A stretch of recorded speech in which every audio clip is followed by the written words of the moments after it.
விழிப்புணர்வை ஏற்படுத்தக்கூடிய ஒவ்வொருவரையும் நாம் பாராட்ட வேண்டும்.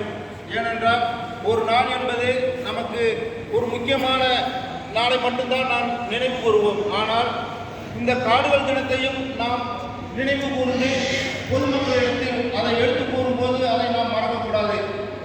இன்று ஒரே ஒரு வார்த்தை இந்த விழிப்புணர்வானது இருக்கின்றது. ஏனென்றால் மனித மன உயிரினம் முதல் குறித்து என்பது ஒரே வரியில் இந்த அர்த்தத்தை புரிந்து கொள்ளலாம். ஏனென்றால் காடுகள் இல்லை என்றால் நாம் இல்லை.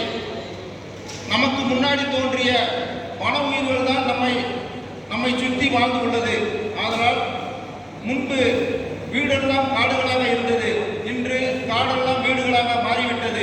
ஏனென்றால் இன்று நமது தேவை அதிகமானதால் நாம் அந்த காடுகளை அழித்து கொண்டு வருகின்றோம். அப்படி இருக்கக்கூடாது என்பதற்காகத்தான் பெரிய நகரங்களில் அப்பார்ட்மெண்ட் வீடுகள் கட்டி தனக்கென்று ஒரு அளவான வீடு இருந்தாலே போதுமானது மனிதன் வாழ்வதற்கு. ஆனால் காடுகளில் உள்ள விலங்குகள் வாழ்வதற்கு அதிக நிலப்பரப்பு தேவைப்படுகிறது. அதனால் காடுகள் இருந்தால் மட்டுமே நமக்கான இயற்கை வளங்கள் பெருகும்.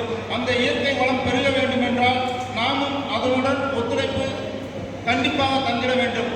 அதே போன்று இன்று சுற்றுச்சூழல் என்பது காடுகளில் நாம் சாதாரணமாக செல்லும் போது நமக்கு தேவையான ஏதோ ஒரு பொருளை கொண்டு போவோம். ஆனால் அப்படி எடுத்து செல்லக்கூடிய ஒரு பொருள் தீப்பெட்டி. அந்த தீப்பெட்டியானது அங்கே எடுத்து போனால் அது இன்று வெப்பநிலை, அதாவது இந்த காலநிலை மாற்றத்தினால் இன்று அதிகப்படியான வெயில் உள்ளது. இந்த வெயிலின் காரணமாக தீப்பற்றக்கூடிய நிலையும் ஏற்படுகிறது காடுகளில்.